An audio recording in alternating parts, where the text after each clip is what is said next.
మీ ఇంట్లో అష్టలక్ష్మి విగ్రహాలు లేవా? ఫోటో లేదా? ఈ శ్రావణ మాసంలో పూజలు చేసే సమయం లేదా? బిజీ లైఫ్‌లో కేవలం 5 నిమిషాల్లో అష్టలక్ష్మి పూజ.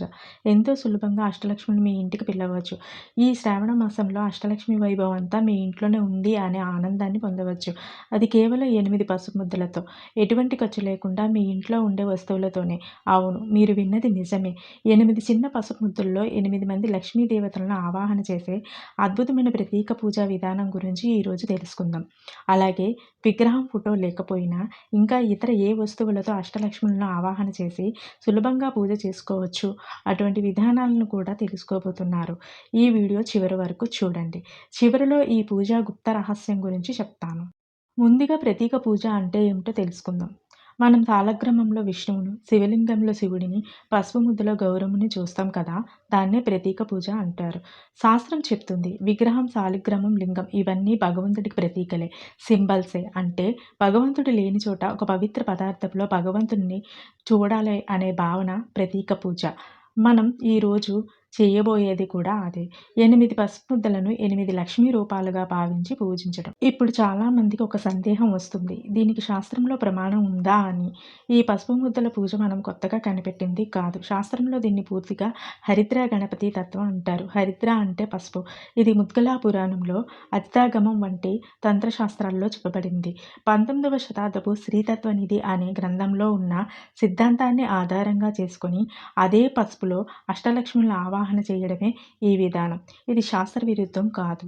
శాస్త్రం అనుమతించిన భావన పూజ. ఈ లక్ష్మి 8 రూపాల్లో ఉందనే భావన పురాణాల్లోనే ఉంది. సులభం సుగంధం అనంత ఫలితం ఛానల్‌కి స్వాగతం. ఈ శ్రావణ మాసంలో మరెన్నో గుప్త రహస్యాలతో వీడియోలు రాబోతున్నాయి. వాటిని మీరు మిస్ అవ్వకుండా ఉండటం కోసం మన ఛానల్‌ని ఇప్పుడే సబ్స్క్రైబ్ చేసుకోండి, లైక్ చేయండి, షేర్ చేయండి, సబ్స్క్రైబ్ చేసుకొని కామెంట్ చేయండి. ఇక మనం వీడియోలోకి వెళదాం. అష్టలక్ష్మిలు 8 మంది. ఆదిలక్ష్మి, ధనలక్ష్మి, ధాన్యలక్ష్మి, గజలక్ష్మి, సంతానలక్ష్మి, వీరలక్ష్మి, విజయలక్ష్మి, విద్యాలక్ష్మి. వీరు లక్ష్మీదేవి యొక్క 8 దివ్య రూపాలు. మనిషికి కావాల్సిన అష్టైశ్వర్యాలకు ప్రతీకలు. వీరిని పూజించడం వల్ల ధనం, ధాన్య సమృద్ధి, విద్య, సంతాన భాగ్యం, ధైర్యం కలుగుతాయి. అంతేకాకుండా ప్రతి పనిలో విజయం, రాజయోగం, ఆరోగ్యం, కుటుంబంలో సుఖశాంతులు లభిస్తాయి. ముఖ్యంగా శుక్రవారం అష్టలక్ష్మి వలన దారిద్ర్యం తొలగి సర్వ సంపదలు కలుగుతాయని నమ్మకం. సాధారణ రోజుల్లో కంటే శ్రావణ మాసంలో చేసే పూజకు 8 రెట్ల ఫలితం ఉంటుంది అని చెప్తారు.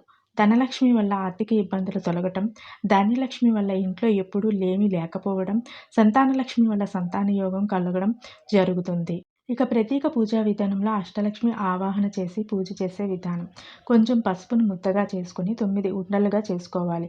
ఒక ఇత్తడి లేదా రాగి లేదా వెండి పళ్ళెంలో కొంచెం బియ్యం పోయాలి. బియ్యం పైన తమలపాకు, దానిపై పసుపు ముద్ద పెట్టాలి. ఒక్కొక్క పసుపు ముద్ద ఎవరికి ప్రతీకో చూద్దాం. మొదటి ముద్ద ఆదిలక్ష్మి. దీనిపై గంధం పెడతాం. ఇది మోక్షాన్ని, శుభ ఆరంభాన్ని ఇస్తుంది. రెండవది ధాన్యలక్ష్మి. దీనిపై బియ్యం పెడతాం. ఇంట్లో ధాన్యానికి లోటు ఉండదు. మూడవది ధనలక్ష్మి.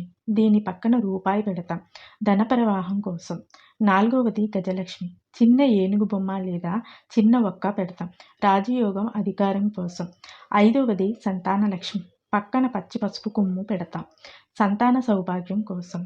ఆరవది వీరలక్ష్మి. దీనిపై కుంకుమ పెడతాం ధైర్యం, శక్తి కోసం. ఏడవది విజయలక్ష్మి. దీనిపై పసుపు పువ్వు పెడతాం ప్రతి పనిలో విజయం కోసం. ఎనిమిదవది విద్యాలక్ష్మి. చిన్న పుస్తకం, పెన్సిల్ పెడతాం జ్ఞానం కోసం. పూజ చాలా సింపుల్. శుక్రవారం రోజు ఉదయాన్నే ఒక ఇత్తడి లేదా రాగి లేదా వెండి పళ్ళెంలో బియ్యం పోసి మధ్యలో ఒక పెద్ద తమలపాకుపై పెద్ద పసుపు ముద్ద, అది మహాలక్ష్మిగా భావించండి. చుట్టూ 8 చిన్న ముద్దలు పెట్టండి. ప్రతి ముద్దకు ఆయా వస్తువులు పెట్టి ఓం ఆదిలక్ష్మి నమః, ఓం గజలక్ష్మి నమః అంటూ అష్టలక్ష్మి స్తోత్రం చదవండి. చివర్లో హారతి ఇవ్వండి. ఈ పసుపును మరుసటి రోజు నీళ్ళలో కలిపి మొక్కలకు పోయవచ్చు. గుర్తుంచుకోవలసిన నియమాలు: పసుపు ముద్దలకు ఉపయోగించే పసుపు మంచి కొమ్ము పసుపు అయితే మంచిది. పూజ అయ్యాక ఆ పసుపు ముద్దలను చెట్టు మొదట్లో వేయండి లేదా నీళ్ళలో కలిపి ఇంట్లో జల్లుకోవచ్చు, పారేయకూడదు. మట్టి, ఆవు పేడ, బియ్యం పిండితో కూడా ఇలాగే ఉండలు చేసి పూజ చేసుకోవచ్చు. ప్లాస్టిక్, రసాయన రంగులు వాడకూడదు. చూసారా, విగ్రహం లేకపోయినా కేవలం పసుపు ముద్దలతో అష్టలక్ష్ముల్ని ఇంటికి పిలవవచ్చు. ఇది కేవలం పూజ కాదు, ఒక భావన. మీ భావన స్వచ్ఛంగా ఉంటే ఆ పసుపు ముద్దే మహాలక్ష్మి అవుతుంది. విగ్రహాలు లేకపోతే ఈ వస్తువులతో కూడా అష్టలక్ష్మి పూజ చేసుకోవచ్చు. అవి 8 చిన్న కొబ్బరికాయలు, 8 నిమ్మకాయలకు పసుపు కుంకుమలు రాసి, లేదా 8 చిన్న కలశాలు చెంబుల్లో నీళ్లు పోసి, లేదా 8 రూపాయి బిళ్ళలను పసుపుతో అద్ది వీటికి పసుపు, కుంకుమలు, పూలు పెట్టి కూడా పూజ చేసుకోవచ్చు. అష్టలక్ష్మి పూజ అనేది మన భావనలో ఉండాలి. మీరు శుక్రవారం రోజు లేదా వరలక్ష్మి వ్రతం రోజు ఇలా చేసుకుంటే అష్టలక్ష్మి విగ్రహాల పూజా ఫలితమే వస్తుంది. అమ్మవారికి కావాల్సింది భక్తే గాని బంగారు విగ్రహం కాదు. ఈ పూజలో గుప్త రహస్యం ఏంటో మీకు తెలుసా?